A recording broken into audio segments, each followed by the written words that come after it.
Welcome to the ACEVEDO video store. Today we're going to review Bruce Lee Fights Back from the Grave, the American version of the South Korean film Visitor of America from 1976, directed by Lee Doo-Yong, for its 50th anniversary. The first 20 seconds of the movie, you get this, it's a zoom-in shot of Bruce Lee's grave, lightning strikes, and suddenly Bruce Lee jumps out of his grave, and we cut to an image to the poster of the movie. In the opening credits, we see a plane land in Los Angeles, where we meet Bruce K.L. Lee, who's actually the actor and Taekwondo master Jong Zhao. His character's not even Bruce, it's actually Han Wong, but he arrives in Los Angeles to find his uncle, and then he finds out that his uncle already passed away, but he's getting followed by these group of weird guys, and he kills one of them and is then taken to the police, but he's let go on a bond thanks to a mysterious individual who wants to hire him to look for someone named Susan. It's apparently one of the last people who saw his uncle before he died. So Susan and Bruce, I guess, they meet up with each other and end up forming friendship, which leads to them basically on the run because this group of mobsters who has a prevalent cast, as Susan explains it. A Japanese, a black man, a white man, a Mexican, and a cowboy. They looked a pretty mean bunch. Are after them looking for something, which is revealed to be a stash of drugs that they want. So Bruce has to fight against them all. That's the story of the movie and all that. I'm more like getting to spoil territory because I did not really like the movie. Well, the thing is, I think it's a pretty middle-of-the-road martial arts movie and all that. In a similar case with, like, Big Boss Part 2, weirdly enough, which both of these movies came out the same year. They do follow similar plot points. The story is pretty cliched, which I explained in my Firecracker review. It's the cliche trope of martial artist arrives in a new town, new place, and tries to look for somebody, and gets into a lot of fights from there on. So it's very much of a cliche story and all that, and it gets more confusing towards the end, which I have a lot of questions about, and I don't think I could get answers to. So Bruce arrives in town, he finds out his uncle dead. What does he do next?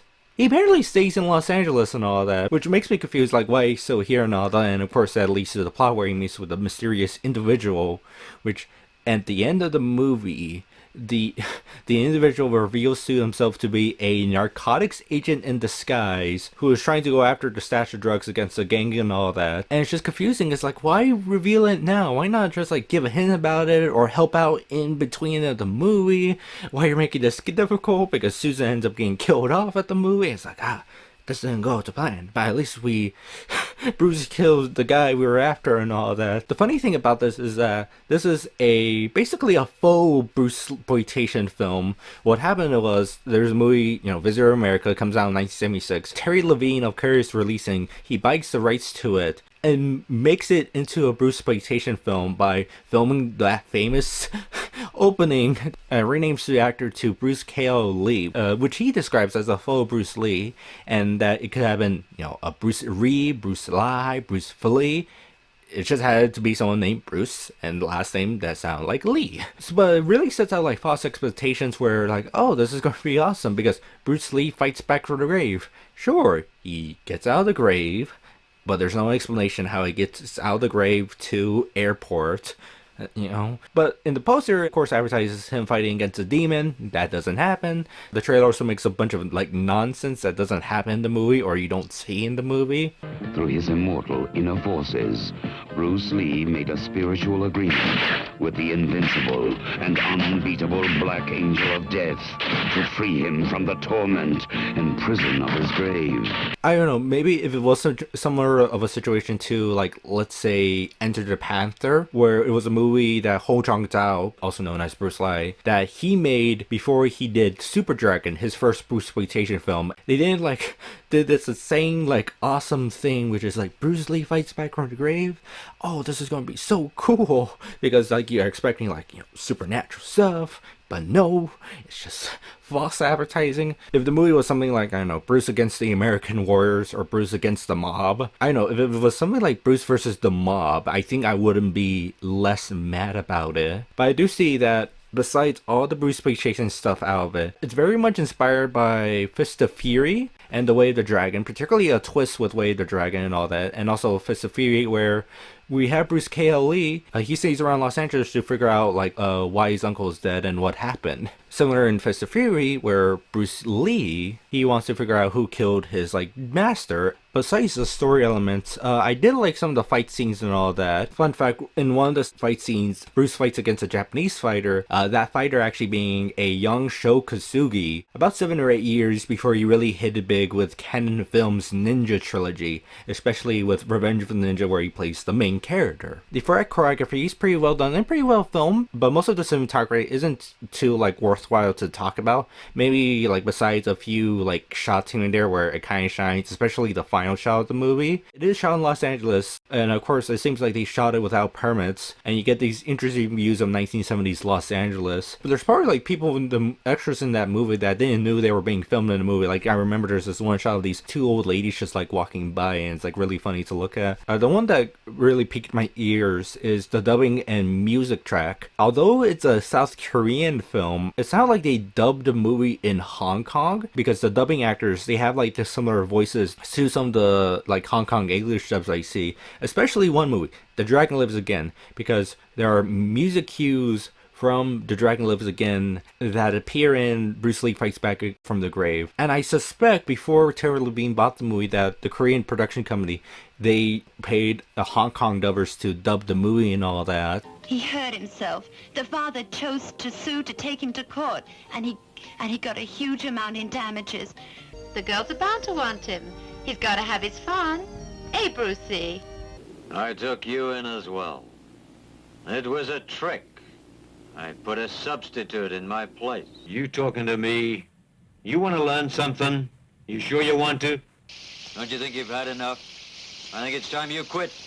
That's enough. And then that English export version was edited into Terry Levine's version, Bruce Lee Fights Back from the Grave. Because the version I saw, which is this bargain bin DVD release, in the opening credits where we have the first 25 seconds, there's a bit of a music jump cue where it suddenly changes music track between the shot of the poster and the shot of the plane landing. If it was an American dub, I'm presuming they would have tried to change the character's name to saying, hey Bruce Lee, and not what the character refers to himself, which I kind of find the whole Bruce Lee Fights Back from the Grave add-on just to be just this lazy mismarketing thing besides the first 25 seconds of the movie. Funny enough, the story I read about the how they filmed that opening scene, which I read from These Fists Break Bricks, a pretty great book, where according to the book, Terry Levine got his trailer editor and to direct and film the scene, and the trailer editor just happened to have a neighbor who had a spare tombstone. I don't know who has a spare tombstone, but he did, and then hired an artist to spray paint on the tombstone to say Bruce Lee 1940 to 1973. And then they took the tombstone to a cemetery in New Jersey and actually put the tombstone in the cemetery. Apparently dug up a hole as well so they could film the shot of this Bruce Lee impersonator, which I think is some random white guy in his jeans and just with the Bruce Lee wig. They barely got the 2 shots before police stopped them and arrested them, saying that they cannot dig into the cemetery because it's private property. But they then filmed the last shot of, Bruce Lee jumping out of the grave on the side of a highway. And supposedly, according to Taylor Levine, all this costed $35. Or maybe the wig only costed $35. I'm not sure what he was referring to when he said $35. Because he was interviewed in Enter the Clones of Bruce, and there's a small brief section talking about, Bruce Lee fights back from the grave. I kind of enjoyed the movie, mainly for the fight scenes, but the story is the most meh thing ever. So I think I'll give this movie 3 out of 5 stars. I feel quite mixed about it, as they will say. So I own this on DVD, as you see here. This is by Delta Entertainment Corporation.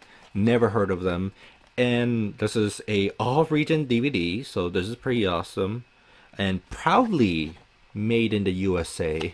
And it's a double disc DVD, so you have to flip it to watch the real Bruce Lee, because on the first side it's Fist of Fear, Touch of Death, and Bruce Lee Fights Back from the Grave, which I think I watched the shorter version of the movie, or the movie's just that short, because it lists here as being 85 minutes long, but the media VHS release featuring that famous poster, it shows that the movie is actually 97 minutes long. Now, that could be one of 2 things. the movie's actually 97 minutes long, or it could be a typo and the movie's actually 84 minutes and it has like, those extra tape room at the end. Like, it could be like one or the other, but I want to presume it might be like it actually features a longer version of the movie and all that, because there's an actress who's in this movie, Deborah Dutch, who plays Susan, and this is actually one of her first major film roles apparently. She was a Broadway actress and then moved to Los Angeles after her last Broadway show, trying to get into acting, and her manager was a guy named Guy, and apparently, according to her, had mob connections and connections with Korean film producers that were going to make a movie with Jong Zhao, playing as the main character and Lee Doo-Yong directing. And Jong Zhao chose her to be in the film and all that. And she's also mentions how apparently her eyes got the audition because she has very expressive eyes. I read 2 interviews with her and she mentions like that was a 3-month film shoot and I did all my stunts. I vaguely remember her mentioning she trained for it. I might be wrong with that. When she's like, I did my own stunts, I was like, what stunts? Like, she didn't really have much of an impressive role in the movie in terms of physicality. Like, she was running away, I guess. I guess that's a good stunt. And she did fall down and die off screen. So I guess that's a stunt. Or maybe, like, I'm thinking, like, maybe that 97-minute version on the media VHS release maybe features a bunch of scenes with her doing more physical activity. But she's very much of a damsel in distress. Deborah did actually find out that the movie was released as Bruce Lee fights back from the grave. Apparently, it was the original South Korean version. Visitor America was a very much of a popular release. She admitted herself she found the film shoot to be very difficult, and that when the Korean company apparently offered her a 5-picture deal, she said no to it because she found the work to just be difficult and not for her. And apparently she was let go from her manager Guy because, according to her, he wanted like, money fast, and like, what do you mean you just rejected a 5-picture deal? So this movie fits in an interesting realm of Bruceploitation where I like to think of it as Bruceploitation in name only. They took it like, a martial arts movie, had nothing to do with Bruce Lee, and slapped Bruce Lee in the title, or like change the marketing, or change the actor's name to like resembling something like Bruce Lee. Big example of this is Korean Boxer, featuring Judy Lee, the sister of Bruce Lee. Also by creators releasing, I think it was like France or Germany. I know in France they were very much known for doing this and all that, adding, Bruce Lee in the title, whatnot, and along with Germany. I think that's why accurate numbers for like how many Bruceploitation movies vary, because it's like, what do you count as Bruceploitation movie? Is it like someone who's pretending to be Bruce Lee, or do you also count these like name and only movies and all that? So the number goes from like 100 to 200, like really varies on what do you count. Overall, it's a pretty decent film and all that. The movie is stuck in like these like bargain bin DVD releases right here and all that. I would be interested in seeing the movie in in the context of its original Korean version, Visitor of America, but I don't think that's available anywhere to be seen. But there is an HD master coming up apparently.